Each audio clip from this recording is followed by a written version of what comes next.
എല്ലാവർക്കും നമസ്കാരം. ഞാൻ സക്കീർ ഹുസൈനാണ്. ഇന്ന് നവംബർ 4 ചൊവ്വാഴ്ച. മാർക്കറ്റിനെ കുറിച്ച് പറയുകയാണെങ്കിൽ ബോറൻ മാർക്കറ്റ് എന്നൊക്കെ പറയാം. നമുക്ക് ഇങ്ങനെ ചാർട്ടിൽ നോക്കുന്ന സമയത്ത് സ്ലൈറ്റ്ലി ഒരു ഡൗൺ സൈഡിലേക്ക് വന്നതായിട്ട് തോന്നാമെങ്കിലും വളരെയധികം റിസ്ക് പിടിച്ച ഒരു മാർക്കറ്റ് തന്നെയായിരുന്നു. കാരണം എന്താണെന്ന് വെച്ചാൽ നമുക്കിവിടെ 25,700 താഴെ 25,660, അതുപോലെ തന്നെ 25,640, ഈ ഒരു 25,700 മുതൽ 25,600 വരെയും ഒരു സപ്പോർട്ട് സോണാണ്. അതും 25,660 എന്നുള്ളത് ഒരു സ്ട്രോങ് സപ്പോർട്ട് സോണാണ്. അപ്പോൾ ഒരു ഫ്ലാറ്റ് ഓപ്പണിംഗ് ആണ് നടത്തിയത്. അതിനുശേഷം ഫസ്റ്റ് ഒരു 3 ക്യാൻഡിൽ, അതും വളരെയധികം സൂക്ഷ്മതയോട് കൂടിയിട്ടാണ് താഴത്തേക്ക് വന്നത്. വളരെ പതുക്കെ വന്ന് പിന്നീട് ഇവിടെ കൺസോൾട്ടേഷനായി. പിന്നീട് ഇവിടെ നിന്നും ഒരു ക്യാൻഡിൽ കൂടെ താഴത്തേക്ക് വന്ന് വീണ്ടും ഈ ഒരു റേഞ്ചിൽ കൺസോൾട്ടേഷനായി. ഇതൊക്കെ വളരെയധികം നാരോ റേഞ്ചാണ്. നോക്കൂ, 24 പോയിൻ്റ്, അതുപോലെ തന്നെ 35 പോയിൻ്റ്, ഈ ഒരു റേഞ്ചിലാണ്. ലാസ്റ്റ് അതായത് ഉച്ചയ്ക്ക് ശേഷം 2 മണിക്ക് ശേഷമാണ് ചെറിയ ഒരു, അതും ഈ ഒരു ക്യാൻഡിൽ മാത്രമാണ് ഫാള് എന്ന് പറയാനുള്ളത്. അതിന് ശേഷം ഉള്ളതും വീണ്ടും ഒരു സൈഡ് വേ, ഫുള്ള് റെഡ് ക്യാൻഡാണ് ഫോം ആയിരിക്കുന്നതെങ്കിലും സൈഡ് വേ മാർക്കറ്റ്. അതുകൊണ്ടാണ് ഇന്ന് ബോറൻ മാർക്കറ്റ് എന്ന് പറയാനുള്ള പ്രധാന കാരണം. ഇത്തരം മാർക്കറ്റുകളിൽ നമുക്ക് ട്രേഡ് എടുക്കുന്ന ബുദ്ധിമുട്ടാണ്. കാരണം ധൈര്യമായിട്ട് താഴത്തേക്ക് എടുത്തിടാം, പക്ഷെ നമുക്ക് ഈ സപ്പോർട്ട് സോണുകൾ ഉള്ളത് കൊണ്ട് തന്നെ അത്തരം കാര്യങ്ങൾ ചെയ്യുന്നത് മാർക്കറ്റിൽ വിഡ്ഢിത്തരമാണ്. അതുകൊണ്ടാണ് ആ ഒരു ഭാഗത്തേക്ക് നീങ്ങാതിരുന്നത്. മാർക്കറ്റിനെ സംബന്ധിച്ചിടത്തോളം ഈ ഒരു അവസ്ഥയ്ക്ക് കാരണം ദുർബലമായ വേൾഡ് ക്യൂസുകൾ, അതുപോലെ തന്നെ IT, മെറ്റൽ, ഇലക്ട്രിക്കൽ, ഈ സെക്ടറുകളിലുടനീളം ഒരു സെല്ലിംഗ് പ്രഷർ നടക്കുകയും ചെയ്തിട്ടുണ്ട്. സെല്ലിംഗ് നടന്നു. അതിനെ പിന്തുടർന്നുകൊണ്ടാണ് നമ്മുടെ മാർക്കറ്റ് ഇന്ന് നെഗറ്റീവിൽ ക്ലോസ് ചെയ്യാനുള്ള പ്രധാന കാരണം. മാത്രമല്ല US ബോണ്ട് ഏണിങ്സിലെ വർധനവ്, അതുപോലെ തന്നെ വീണ്ടും, അതായത് ഡിസംബർ മാസത്തിൽ ഫെഡ് റേറ്റ് കുറയ്ക്കുമെന്ന് പ്രതീക്ഷകൾ ഉണ്ടായിരുന്നത് ഇല്ലാതായതും റിസ്ക് എടുക്കാനുള്ള താല്പര്യം FIers-ന് ഇല്ലാതായി. അതുകൊണ്ടാണ് കണ്ടിന്യൂ 4th സെഷനിലും അവർ സെല്ലിംഗ് സീരീസ് തുടർന്നത്. എന്നിരുന്നാലും ഇന്ത്യയുടെ മാക്രോ ഇക്കണോമിക് അടിസ്ഥാനങ്ങൾ സ്റ്റേബിളായി തുടരുന്നുണ്ട്. മാത്രമല്ല മാനുഫാക്ചറിങ് PMI-യും സ്ട്രോങ് ആണ്. GST കളക്ഷനുകളും സ്ട്രോങ് ആണ്.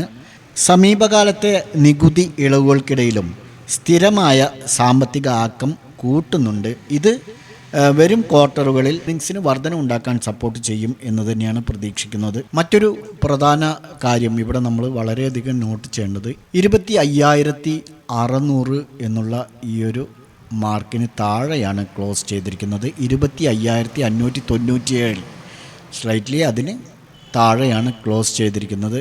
മാത്രമല്ല ഈ ഒരു 25,660 എന്നുള്ള ഒരു സ്ട്രോങ് സപ്പോർട്ട് ബ്രേക്ക് ചെയ്യുകയും ചെയ്തു, ക്ലോസ് ചെയ്തിരിക്കുകയാണ്.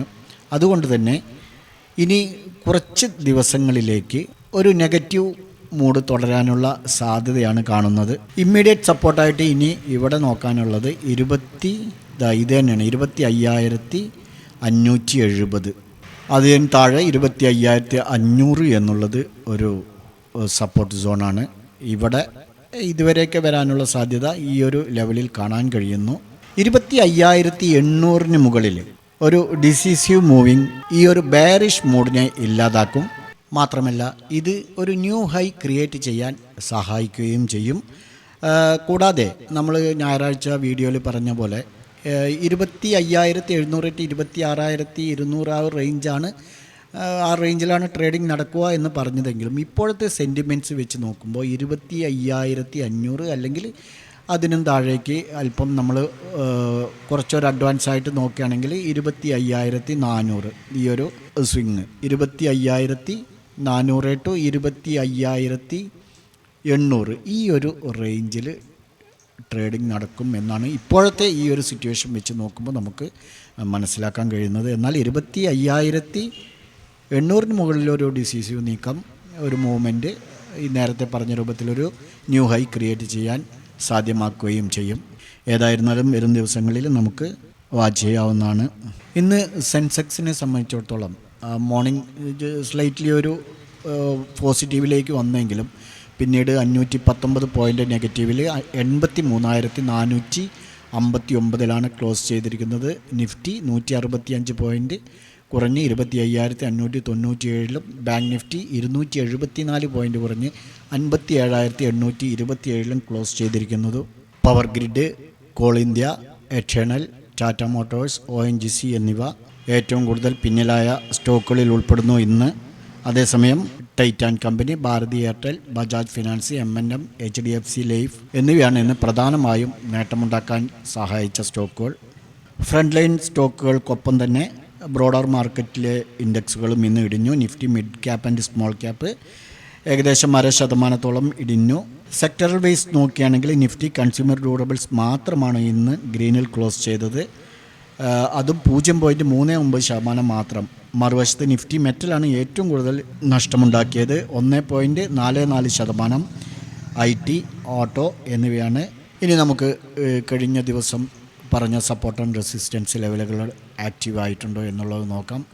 നിഫ്റ്റിയെ സംബന്ധിച്ചിടത്തോളം നമ്മൾ പറഞ്ഞത് 25,695 താഴെ.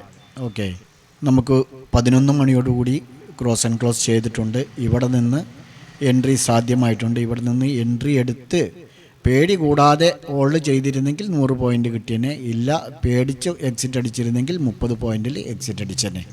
ഓക്കെ, ഏതായിരുന്നാലും നിഫ്റ്റി ഇന്ന് നമുക്ക് പോസിറ്റീവാണ് കാണിച്ചിരിക്കുന്നത്. അതേസമയം ബാങ്ക് നിഫ്റ്റിയിലേക്ക് വരുമ്പോൾ ബാങ്ക് നിഫ്റ്റി 57,945 സപ്പോർട്ട് പറഞ്ഞിരുന്നത്. അതും നമുക്ക് 11 മണിക്ക് ക്രോസ് ആൻഡ് ക്ലോസ് ചെയ്തു. ഇവിടെ നിന്നും എൻട്രി സാധ്യമായി. ഇവിടെ നിന്നും എൻട്രി എടുത്ത സ്ഥിതിക്ക് ഈ ഒരു സോൺ വരെ നോക്കിയാൽ തന്നെ 130 പോയിൻറ്റിൻ്റെ റാലി ബാങ്ക് നിഫ്റ്റിയിൽ നടന്നിട്ടുണ്ട്. നമ്മൾ കഴിഞ്ഞ ദിവസം വരച്ച പോലെ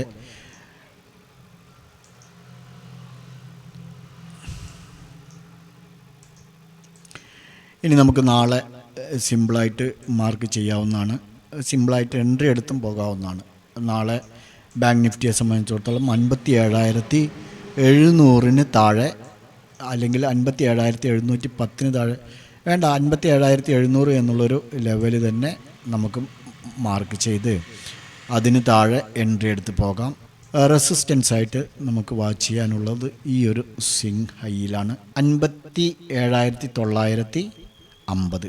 ഓക്കെ, അപ്പോൾ ഈ ഒരു സപ്പോർട്ട് ആൻഡ് റെസിസ്റ്റൻസ് സോണ് നാളെ ബാങ്ക് നിഫ്റ്റിയിൽ വാച്ച് ചെയ്യാം. നിഫ്റ്റിയിലേക്ക് വരുമ്പോൾ നമ്മൾ കഴിഞ്ഞ ദിവസമാണെന്ന് തോന്നുന്നു ഇവിടെ ഒരു head and shoulder pattern form ആകുന്ന രൂപത്തിൽ പറഞ്ഞു. അങ്ങനെയാണെങ്കിൽ മാർക്കറ്റ് താഴേക്ക് വരും എന്നുള്ളതാണ് നമ്മൾ പ്രഡിക്ഷൻ ചെയ്തത്. അപ്പോൾ അതുപോലെ തന്നെ താഴത്തേക്ക് വന്നിരിക്കുകയാണ്. നമുക്ക് നാളെ ഇവിടെ നിന്നും മാർക്കറ്റിൽ സിമ്പിളായിട്ട് നാളെ നിഫ്റ്റിയിലും എൻട്രി എടുത്ത് പോകാം. ഈ ഒരു സോണിന് താഴെ 25,570 താഴെ ക്രോസ് ആൻഡ് ക്ലോസ് ചെയ്യുകയാണെങ്കിൽ നമുക്ക് ഡൗൺ സൈഡിലേക്ക് എൻട്രി എടുത്ത് പോകാം. അതേസമയം റെസിസ്റ്റൻസ് എന്ന് പറയുന്നത് നമുക്ക് ഈ ഒരു സ്വിംഗ് ഹൈയിൽ നിന്ന് എൻട്രി എടുക്കാവുന്നതാണ്. ഇവിടെ എൻട്രി സാധ്യമാണ്, പക്ഷെ ശ്രദ്ധിക്കാം. ഓക്കെ, 25,690 അല്ലെങ്കിൽ 25,700 എന്നുള്ളൊരു സോണ് നിങ്ങൾ മാർക്ക് ചെയ്തോളൂ. ഇതിന് മുകളിൽ എൻട്രി എടുത്ത് പോകാം. അപ്പോൾ നിഫ്റ്റിയിലും ബാങ്ക് നിഫ്റ്റിയിലും നാളെ സിമ്പിളായിട്ട് നമുക്ക് എൻട്രി എടുക്കാനുള്ള സാധ്യത ഉണ്ട്. ഈ രണ്ട് ഇൻഡെക്സുകൾ നിങ്ങളുടെ ട്രേഡിംഗ് പ്ലാറ്റ്ഫോമിൽ ആഡ് ചെയ്ത് ഈ സപ്പോർട്ട് ആൻഡ് റെസിസ്റ്റൻസ് ലെവലുകൾ നാളെ ബ്രേക്കൗട്ട് ചെയ്യുന്നുണ്ടോ എന്നുള്ളത് നോക്കുക. ഞങ്ങളുടെ വീഡിയോ എഡ്യൂക്കേഷൻ പർപ്പസിന് വേണ്ടി മാത്രമാണ്. നാളെ നല്ലൊരു പ്രോഫിറ്റബിൾ ആവട്ടെ എന്ന് ആശംസിച്ചുകൊണ്ട് നിർത്തുന്നു. ബൈ.